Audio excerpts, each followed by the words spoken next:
नमस्कार दोस्तों, आज मैं आपको संतोषी माता की कथा सुनाने जा रही हूँ। प्रेम से बोली संतोषी माता की जय हो। एक बुढ़िया थी और उसके 7 पुत्र थे। 6 कमाने वाले थे, एक निकम्मा था। बुढ़िया माँ 6 पुत्रों की रसोई बनाती, भोजन कराती और पीछे से जो कुछ बचता सो 7वें को दे देती थी। परंतु वह बड़ा भोला भाला था, मन में कुछ विचार न करता था।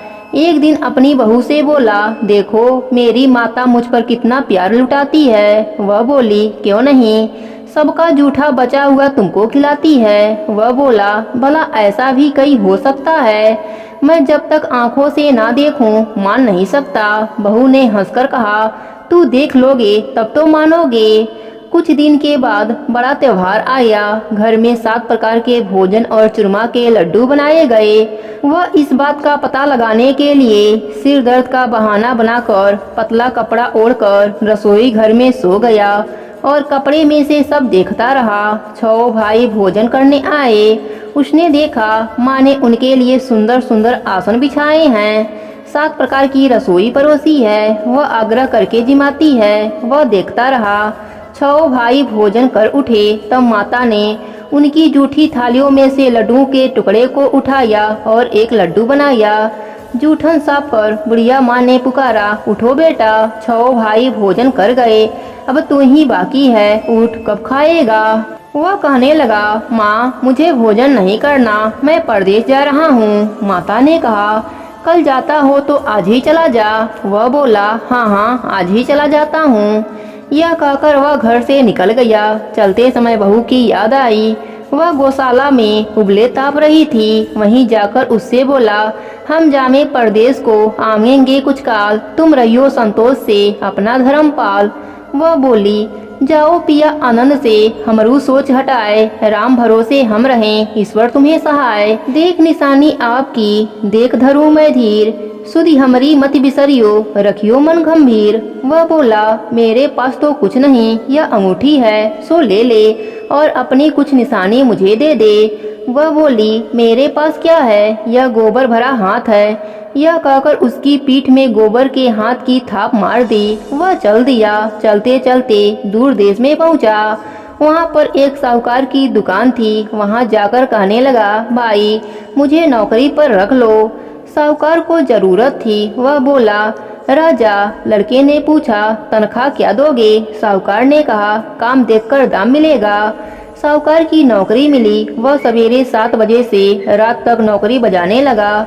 कुछ दिनों में दुकान का सारा लेन देन, हिसाब किताब, ग्राहकों को माल बेचना, सारा काम करने लगा। साहूकार के 7-8 नौकर थे। वे सब चक्कर खाने लगे कि यह तो बहुत होशियार बन गया है। सेठ ने भी काम देखा और 3 महीने में उसे आधे मुनाफे का साझीदार बना लिया। वह 12 वर्ष में ही नामी सेठ बन गया और मालिक सारा कारोबार उस पर छोड़कर बाहर चला गया। अब बहू पर क्या बीती सो सुनो। सास ससुर उसे दुख देने लगे। सारी गृहस्थी का काम करके उसे लकड़ी लेने जंगल में भेजते। इस बीच घर की रोटियों के आटे से जो भूसी निकलती उसकी रोटी बनाकर रख दी जाती और फूटे नारियल के खोपड़े में पानी मिलता। इस तरह दिन बीतते रहे। एक दिन वह लकड़ी लेने जा रही थी कि रास्ते में बहुत सी स्त्रियां संतोषी माता का व्रत करती दिखाई दी। वह वहां खड़ी हो कथा सुनकर बोली, बहनों यह तुम किस देवता का व्रत करती हो और इसके करने से क्या फल मिलता है? इस व्रत के करने की क्या विधि है? यदि तुम अपने व्रत का विधान मुझे साझा कर करोगी तो मैं तुम्हारा एहसान मानूंगी।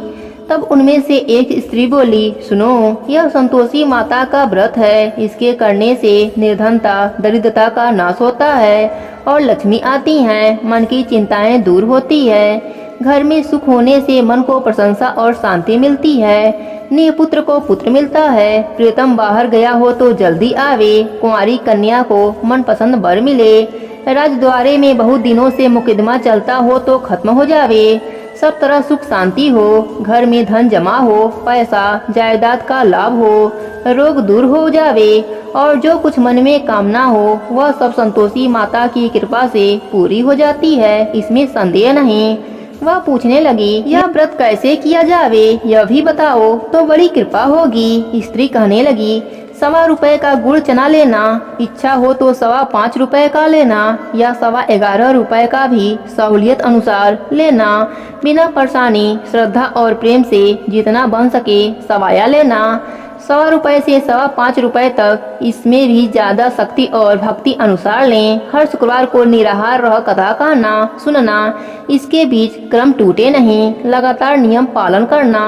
सुनने वाला कोई न मिले तो घी का दीपक जला उसके आगे जल के पात्र को रख कथा कहना, परंतु नियम न टूटे जब तक कार्य सिद्ध न होवे। नियम पालन करना और कार्य सिद्ध हो जाने पर ही व्रत का उद्यापन करना। 3 मास में माता फल पूरा करती हैं। यदि किसी के खोटे ग्रह हो तो भी माता 1 वर्ष में अवश्य कार्य को सिद्ध करती हैं। कार्य सिद्ध होने पर ही उद्यापन करना चाहिए, बीच में नहीं। उद्यापन में 2.5 सिर आटे का खाजा तथा इसी परिणाम से खीर तथा चने का साग करना।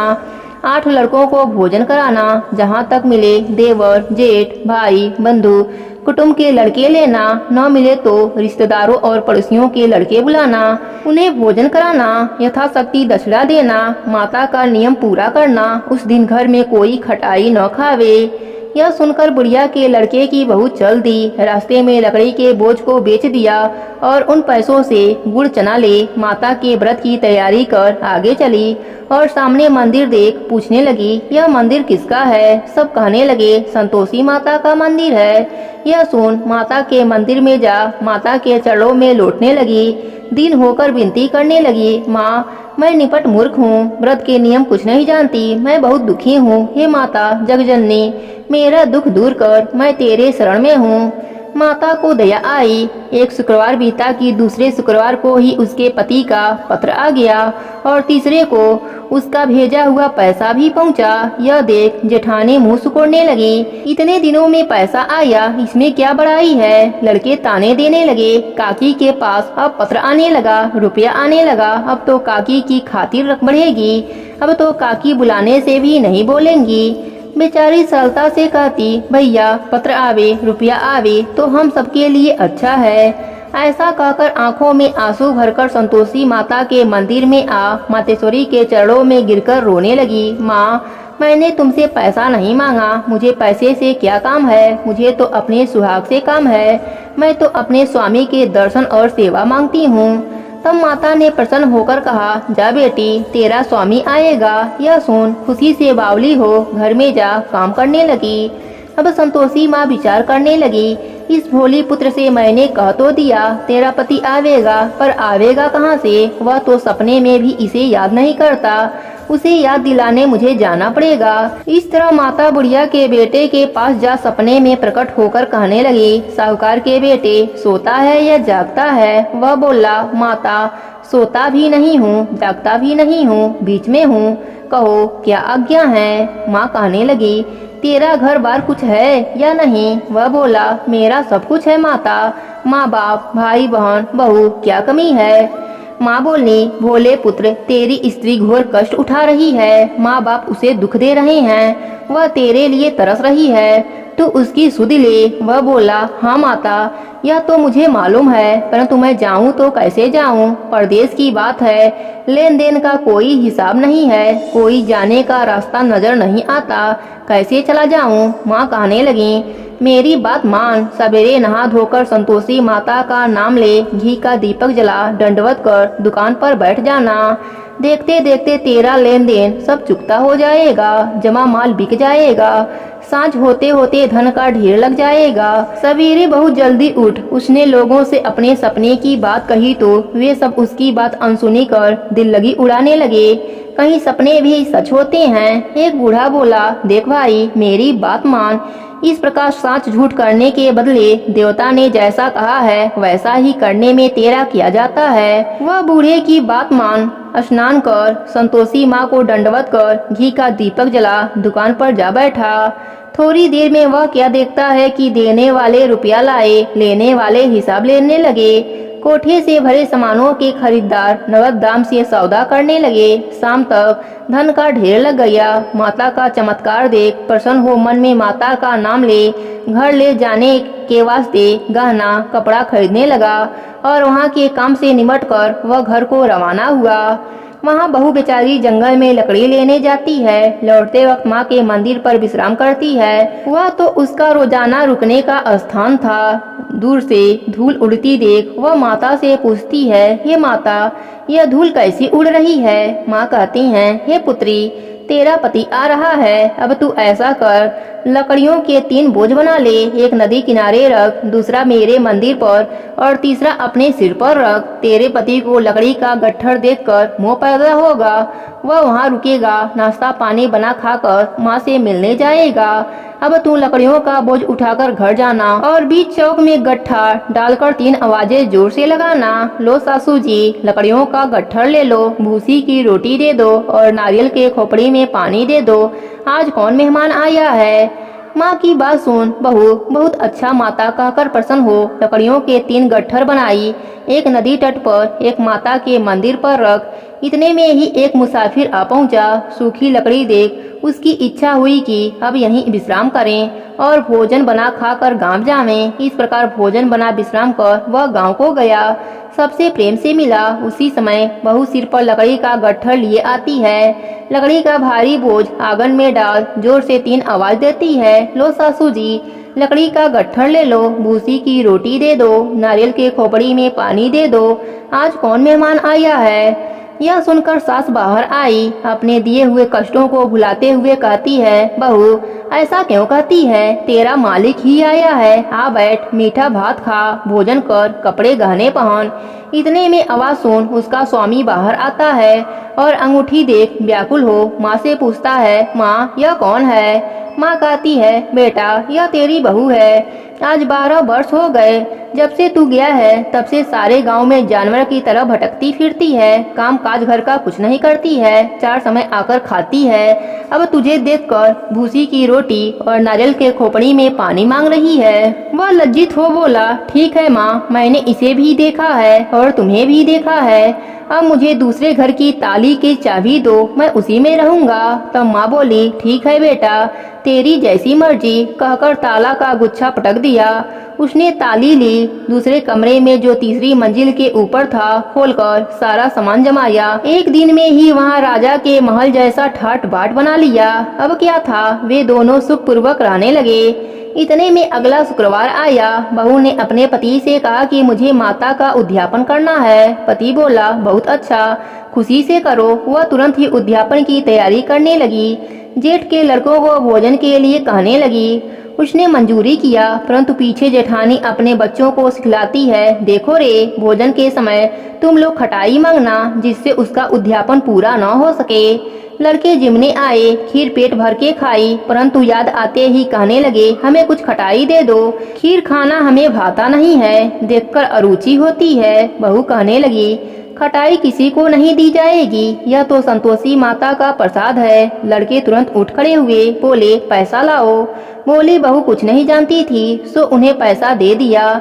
लड़के उसी समय जा करके इमली खाने लगे। यह देखकर बहू पर संतोषी माता कोपित हो गईं। राजा के दूत उसके पति को पकड़कर ले गए। जेठ जेठानी मनमनाने खोटे वचन कहने लगे, लूट लूट कर धन इकट्ठा कर लाया था, सो राजा के दूत पकड़कर ले गए। अब सब मालूम पड़ जाएगा जब जेल की हवा खाएगा। बहू से यह वचन सहा नहीं गया। रोती रोती माता के मंदिर में गई। हे माता, तुमने यह क्या किया? हंसाकर अब क्यों रुलाती हो? माता बोली, पुत्री, तूने उद्यापन करके मेरा व्रत भंग कर दिया है। इतनी जल्दी सब बातें भुला दिया। वह कहने लगी, माता, भूली तो कुछ नहीं हूँ, न कुछ अपराध किया है। मुझे तो लड़कों ने भूल में डाल दिया। मैंने भूल से उन्हें पैसे दे दिया, मुझे क्षमा कर देना। माँ बोली, ऐसी भी कहीं भूल होती है? वह बोली, माँ मुझे माफ कर दो, मैं फिर तुम्हारा उद्यापन करूँगी। माँ बोली, अब भूल मत करना। वह बोली, अब नहीं होगी। माँ अब बताओ वह कैसे आएंगे? माँ बोली, जा पुत्री, तेरा पति तुझे रास्ते में आता मिलेगा। वह घर को चल दी। राह में पति आता मिला। उसने पूछा, कहाँ गए थे? तब वह कहने लगा, इतना धन कमाया था, उसका टैक्स राजा मांग रहा था, वह भरने गया था। वह प्रसन्न होकर बोली, भला हुआ, अब घर चलो। कुछ दिन बाद फिर शुक्रवार आया। वह बोली, मुझे माता का उद्यापन करना है। पति ने कहा, करो।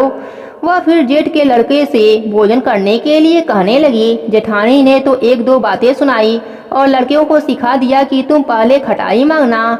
लड़के कहने लगे, हमें खीर खाना नहीं भाता, जी बिगड़ता है, कुछ खटाई दे दो। वह बोली, खटाई खाने को नहीं मिलेगी, आना हो तो आओ। वह ब्राह्मणों के लड़कों को भोजन कराने लगी। यथाशक्ति दक्षिणा की जगह एक एक फल उन्हें दिया। इससे संतोषी माता प्रसन्न हुई। माता की कृपा होते ही 9वें मास उसको चंद्रमा के समान सुंदर पुत्र प्राप्त हुआ।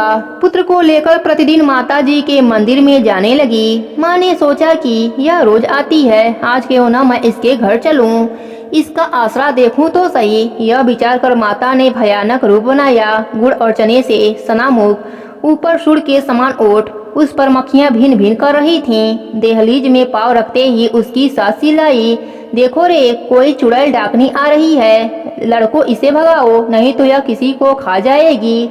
लड़के डरने लगे, चिल्लाकर खिड़की बंद करने लगे। छोटी बहू रोशनदान में से देख रही थी, प्रशंसा से पगली होकर चिल्लाने लगी, आज मेरी माताजी मेरे घर आई हैं। यह कहकर बच्चे को दूध पिलाने से हटाती है। इतने में सास का क्रोध फूट पड़ा। बोली, राण, इसे देखकर कैसी उतावली हुई है जो बच्चे को पटक दिया।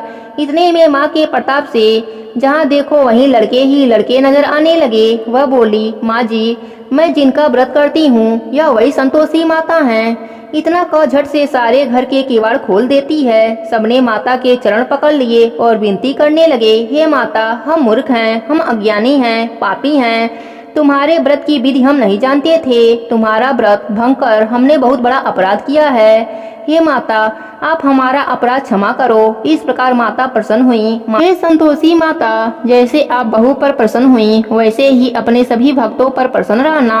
कहानी अधूरी हो तो पूरी करना, पूरी हो तो मान रखना। प्रेम से बोली संतोषी माता की जय हो।